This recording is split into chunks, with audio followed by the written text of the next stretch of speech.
ये नहीं मैं चाहती थी कि वो डायरेक्टली पीएसएल में आ जाए। मैं जो समझ रही थी वो मेरी सेंस ये कह रही थी कि साइम अयूब को पीएसएल वाला पूरा टाइम अपना जो है ना वो प्रैक्टिस करनी चाहिए थी। और वो आता ज़रूर, वो मैचेस देखता, मगर वो खेलता ना, वो प्रैक्टिस करता। उसकी इंजरी की जो भी नौयत थी, जब आप पे इतना ज़्यादा गैप आ जाता है ना तो फिर आपको कंसिस्टेंसी के लिए ना खेलते रहना चाहिए। होते, हाँ। आपकी फॉर्म नहीं होती है, आपको फॉर्म में आने के लिए कम से कम फर्स्ट क्लास खेलनी चाहिए। चले कुछ नहीं तो इतना बड़ा टूर्नामेंट ना खेलें। अगर आप इस टूर्नामेंट में नहीं परफॉर्म कर रहे हो, अगर फर्ज करें टूर्नामेंट क्लोज होता है, आगे देखिए एशिया कप भी है ना, एशिया कप है। अब ये बड़ी इंपॉर्टेंट डिस्कशन है कि अगर फर्ज करें साइम अयूब टूर्नामेंट क्लोज होता है और उसके रन होते हैं 150, कोई 25-30 की एवरेज है, और अगर साहबजादा फरहान परफॉर्म कर रहे हैं उधर और उनके रन टॉप पर हैं, वो ज़्यादा रन करते हैं, अगर और 1-2 ओपनर रन कर जाते हैं तो फिर आप ड्रॉप कर पाएंगे साइम अयूब? देखिए मैंने सुबह ये सवाल किया हाफिज साहब से, सुबह नहीं दोपहर में। हाफिज साहब ने कहा कि अगर आपको ये सोचना पड़ रहा है ना कि किसकी जगह पे डालें, तो ये नहीं मेरे ख्याल से मुनासिब बात है, क्योंकि जब आपने खिलाड़ी को डालना है तो फिर आपने डालना है और खिलाड़ी अपनी जगह बनाकर आएगा ना। यही बहस में कल वकार बैठे, आपने देखा मतलब कि अगर पास्ट में हम जाएं तो क्या शोएब अख्तर खेले नहीं? तो आप देखें कि बड़े बड़े खिलाड़ी बैठते थे पहले। तो यही वो एलिमेंट हो गया ना, यही वो एलिमेंट है कि अब हाफिज साहब ये कह रहे हैं कि जो परफॉर्मर है उसको साइड पे कर दें और जो बड़ा नाम है उसको खिला दें। ऐसा होता नहीं है। तो माजी में क्या होता रहा पाकिस्तान के साथ, परफॉर्मर नहीं खेलते रहे और बड़े नाम खेलते रहे, हमने बेजा सपोर्ट किया लोगों को। नहीं, लेकिन अब यहाँ पर बात क्या निकलनी चाहिए भी हुआ। आप देखें कि कुछ बड़े नाम, क्या वसीम अकरम साहब कभी बैठे नहीं है, क्या वकार यूनुस कभी बैठे नहीं है? नहीं बैठे, कैसे नहीं बैठे? क्या शोएब अख्तर कैसे खेले? शोएब अख्तर ऐसे खेले कि उनकी एज गुजर गई, वो अनफिट हो गए और उसके बाद उनको खिलाया। तब तक तो शोएब अख्तर बने भी नहीं थे ना उस तरह से। वो जब आए हैं तो मैं आपको अगर ये लोग सुन रहे हैं, मैं बता सकता हूँ कि पाकिस्तान के अंदर 1 दर्जन से ज्यादा फास्ट बॉलर किल हुए वसीम अकरम और वकार यूनुस की वजह से। और आज क्या हो रहा है, आज भी बैठे हुए हम लोग यही बातें करेंगे। इमरान, एक सवाल है, क्या उन्होंने हमें कुछ प्रोडक्टिव अप्रोच नहीं दिखाई है? क्या अगर वो खेलते रहे तो क्या वो वक्त जाया करते रहे? क्या उन्होंने कोई रिकॉर्ड्स या कोई अच्छे मैचेस नहीं हमारे लिए खेले? उनकी परफॉर्मेंस रही, जब वो खेलेंगे परफॉर्मेंस भी तो रही ना। हाँ। तो क्या उन 2 के साथ क्या तीसरा फास्ट बॉलर नहीं होता था? कौन आता था? कभी आकिब आ गए और कभी कोई आता भी था। अच्छा ये भी मैं आपको बता दूं, ये लोगों को बात पसंद नहीं आएगी, वकार और वसीम के दौर में कोई अच्छा फास्ट बॉलर आता था तो वो 2 से 3 से ज्यादा मैचेस नहीं खेलता था, उसको ड्रॉप कर देते थे, फिर नए लोग लड़के को लेके आते थे। आज भी यही हो रहा है ना, ये रवायत नहीं अब देखे ना, आपने हाफिज साहब की बात की कि जी अगर कोई परफॉर्म कर भी जाए तो क्या है, आपको साइम अयूब को खिलाना जी? नहीं, ऐसे नहीं होना चाहिए। क्यों खिलाना? ऐसा होना नहीं चाहिए। क्या इंडिया में आईपीएल में ऐसा कभी किसी प्लेयर के साथ होता है वो खिलाते हैं? अभी इस वक्त ईशान किशन, श्रेयस अय्यर का कमबैक हुआ है सेंट्रल कॉन्ट्रैक्ट, उसके बाद जो मेडन कॉन्ट्रैक्ट हुआ है वो इसका नीतीश कुमार रेड्डी का हुआ है, फिर उसके बाद वरुण चक्रवर्ती का हुआ है, अभिषेक शर्मा का हुआ है। आप देखें कि उन्होंने उन सब खिलाड़ियों को, हर्षित राणा का हुआ है, इन सब खिलाड़ियों को इन्होंने जो है वो इसमें ऐड किया है। और उन्होंने एक, ये नहीं है कि उन्होंने आईपीएल से उठाया या उन्होंने डोमेस्टिक से उठाया, उन्होंने एक पूरी वो जो है ना वो ट्रेन की पटरी पर चलाने के बाद वो अपने स्टेशन पर उतरे हैं। And this is the way. मतलब आपने पूछा उनसे कि हसन अली अगर आउट कर जाते हैं, हाँ, तो कौन सा फास्ट बॉलर बैठेगा बताएं? शाहीन, हारिस, नसीम। अच्छा, वैसे फास्ट बॉलिंग से एक और सवाल मेरे माइंड में आया, ये भी डिस्कस हो रहा था, ज़ीशान राणा साहब ने डिस्कस किया। उन्होंने कहा कि हमारे खिलाड़ी जो है ना वो, हमें वो चीज़ नज़र नहीं आ रही है उनकी, वो ना स्टंप्स का एक आपको नजर आएगा उनके अंदर मसाइल बॉल करते हुए, जैसे मतलब जो एक तरीका होता है ना बॉल करने का, वो आप उस तरह से उसको क्रीज को यूज नहीं कर पा रहे। अच्छा मुझे पता, एक और बंदे का नाम आ गया, अली रजा।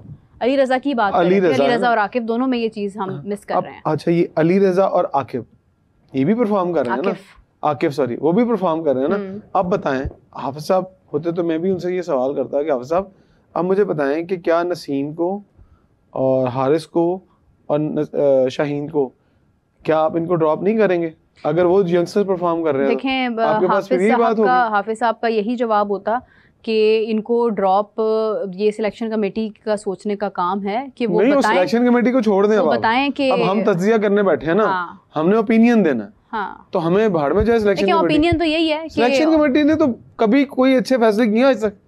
पिछले 10 सालों में कौन से अच्छे फैसले किए?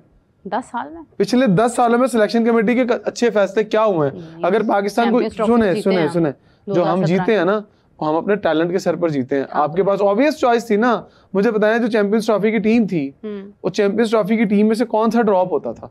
वो क्रेडिट चला गया चैंपियंस सिलेक्शन कमेटी को। चले पिछले 5 साल की बात बता दे मुझे, पिछले 5 सालों के अंदर सिलेक्शन कमेटी का कोई भी बंदा आया, कोई नेक नियति के साथ उन्होंने बंदे दिए? 2021-22 तो हमारा उतना बुरा नहीं था क्रिकेट के एतबार से अगर हम देखें।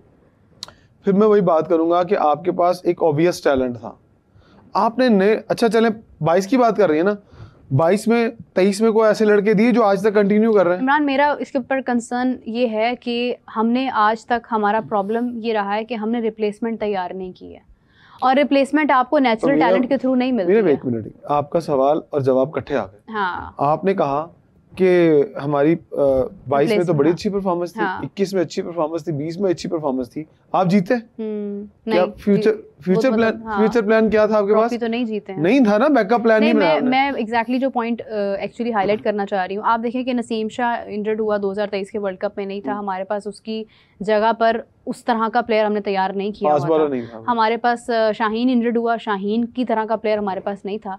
हमारे पास अगर अभी रिसेंटली आप ले लें, साइम इंजर्ड था तो आवे का आवा बिगड़ गया सारा। हमारे पास आज तक हमारा प्रॉब्लम ये रहा है कि अगर उन्होंने मतलब अगर आप इंडिया की बात करते हैं ना, हम हर बात के साथ इंडिया को लिंक करते हैं क्योंकि हमें सीखना चाहिए। ईशान किशन को ड्रॉप किया ना तो उनके पास ऋषभ पंत था, रिंकू को ड्रॉप किया, ऋषभ पंत था। आईपीएल ने प्लेयर्स दिए इंडिया को? हाँ, डोमेस्टिक ने दिए हैं। पीएसएल ने कौन से प्लेयर दिए बता? पीएसएल नहीं दिए हैं प्लेयर्स। मैं फिर 2017 की टीम पीएसएल की थी। नाम बता। ये शादाब है, हसन अली है, बाकी आप शाहीन ले लें।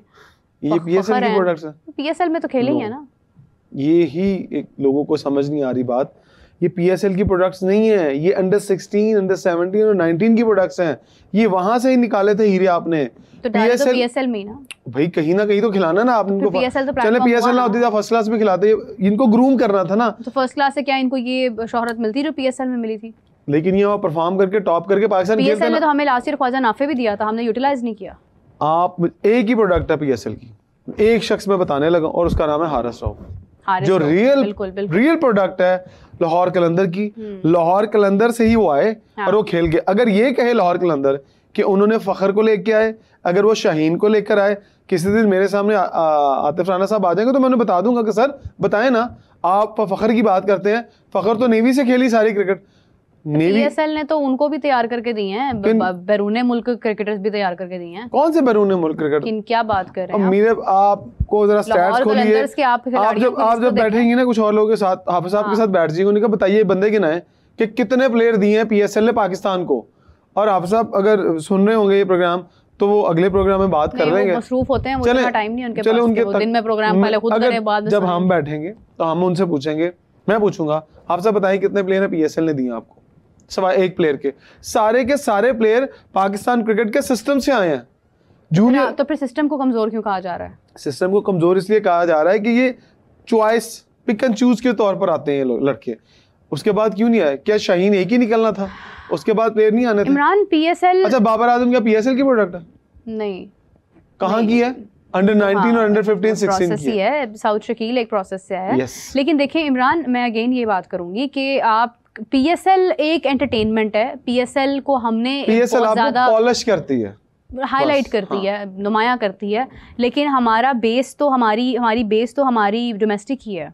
वही प्लेटफॉर्म है कि आपके वहां से कौन निकल रहा है। और जब आपके पास खिलाड़ी नहीं होंगे, पीएसएल आप 2 पीएसएल करा लें साल में, आपको खिलाड़ी नहीं मिलेंगे, क्योंकि पीएसएल ने भी खिलाड़ी तो वहीं से उठा के पिक करने हैं ना।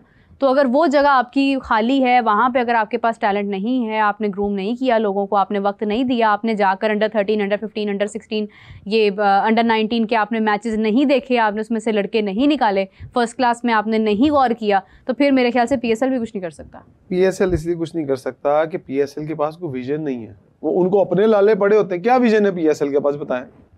नहीं, ये क्या पाकिस्तान की सिवाय एक एंटरटेनमेंट क्रिकेट के, सिवाय एक बड़ी प्रोडक्ट बनाने के? बड़ी प्रोडक्ट तो बनाने का विजन नहीं है, बल्कि बनाने के मतलब सोचते तो वही है ना। जिस तरह से मार्केट हुई है, जिस तरह से अभी पीएसएल चल रहा है, 10वां सीजन चल रहा है, ये 10वां सीजन था, इसमें तो बहुत हाइप होनी चाहिए। क्या आपकी क्रिकेट को पीएसएल ने बेहतर किया या खराब किया? नहीं, पीएसएल ने ना बेहतर किया ना खराब किया, ये आपके सिस्टम ने किया। वो सिर्फ एक पैरेलल लीग थी दुनिया में। आईपीएल शुरू हुई, वो लीगें शुरू हुई, आपने कहा यार पाकिस्तान में भी होनी चाहिए, पाकिस्तान क्यों नहीं करवा सकता?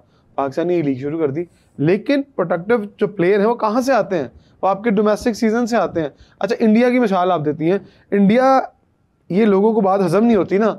मसला ये है कि आईपीएल के अंदर जो इंडिया का प्लेयर आता है टॉपर खेलने के लिए लोकल, और जब वो फॉरेनर प्लेयर को पिक करते हैं, क्या दोनों का पलड़ा एक जैसा नहीं होता? दोनों एक दूसरे के पाए के प्लेयर नहीं होते? अच्छा, आप एक तरफ को जो प्लेयर आईपीएल खेल रहे हैं वो, और एक तरफ रीसेंट पाकिस्तानी प्लेयर, क्या कभी इनका कंपैरिजन कर सकती हैं आप? मैं किसी एक प्लेयर का, अब हम विराट कोहली का कंपैरिजन नहीं किसी से कर सकते, तो ये तो दूर की बात है। बाकी प्लेयरों के साथ कैसे? मुझे कोई बुमराह टाइप बॉलर बताते हैं? नहीं, वो तो इंडिया में वैसा बॉलर नहीं है। वो अलग बात है कि कमी महसूस नहीं होने दी उन्होंने।